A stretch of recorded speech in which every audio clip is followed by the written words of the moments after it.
Chers amis, bonjour. Eh bien alors les amis, au CRPSG, c'est ce soir. Autant dire qu'il va falloir réparer ce qui s'est fait de mal contre le FC Nantes la semaine passée, on se souvient, un partout.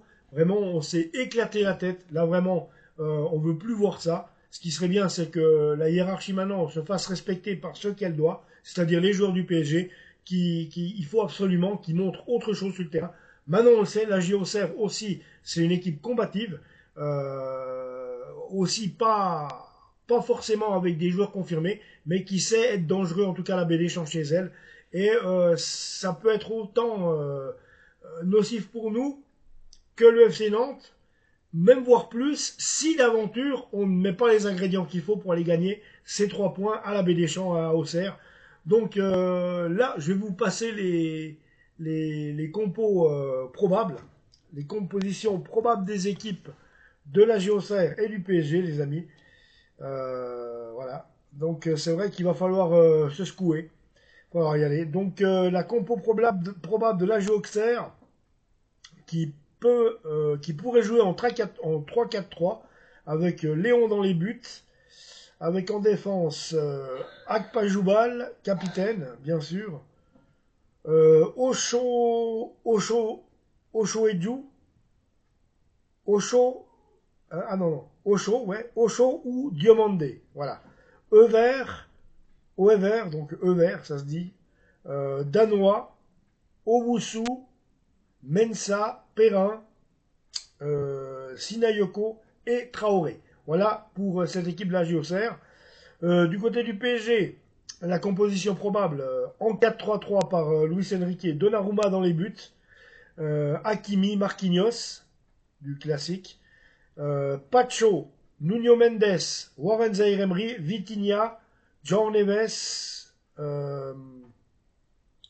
j'allais dire Leao. Non, non, c'est Lee Kangin, c'est Gonzalo Ramos, Lee Kangin, Gonzalo Ramos et Bradley Barcola. Voilà la composition du Paris Saint-Germain, probable en tout cas à l'heure que je vous parle, pour ce match face à la JOCR. Donc il y a une sacrée belle équipe. On devrait normalement faire beaucoup mieux que qu'est-ce qu'on a vu face à Nantes. Vraiment, ça devrait couler là. Ça devrait vraiment, ça devrait glisser. Le ballon devrait être fluide dans les passes, devrait avoir des transmissions hyper fluides avec des joueurs comme on a là. On a quand même des excellents joueurs. C'est ça que j'arrive pas à comprendre maintenant. Et puis, ce qu'on a vu contre Nantes, c'était juste ben, de la soupe, hein, on va dire. On va pas dire autre chose, c'était de la soupe. Hein. Donc, il faut vraiment que nos gars nous montrent autre chose. Et je pense que on pourra vraiment envisager au mieux. Maintenant, je suis d'accord qu'on a des points d'avance, mais c'est pas une raison pour laisser aller les choses. Donc les gars, s'il vous plaît, ce soir à la Baie des Champs, j'aimerais voir une équipe mobilisée, j'aimerais voir des ballons qui sont sortis proprement, j'aimerais voir des milieux de terrain qui cavalent comme des malades pour aller servir des attaquants, et j'aimerais voir des attaquants qui sont tueurs. J'aimerais voir Bradley Barcola en tueur, vite vu. Et si Dembélé rentre sur le terrain, qu'il soit lui aussi un tueur, parce que bien souvent il est perdu sur ce terrain. On se dit, mais lui, c'est un match sur deux qui fait de bien, alors quand on sait toute la carrière qu'il a eue, ses débuts à Rennes, Dortmund, voilà, après le Barça, et puis après il arrive chez nous. Il devrait faire encore mieux que ça, et on n'a pas vraiment, bon, des moments il y a des fulgurances, mais ça devrait être un joueur top, constant, et c'est pas le cas.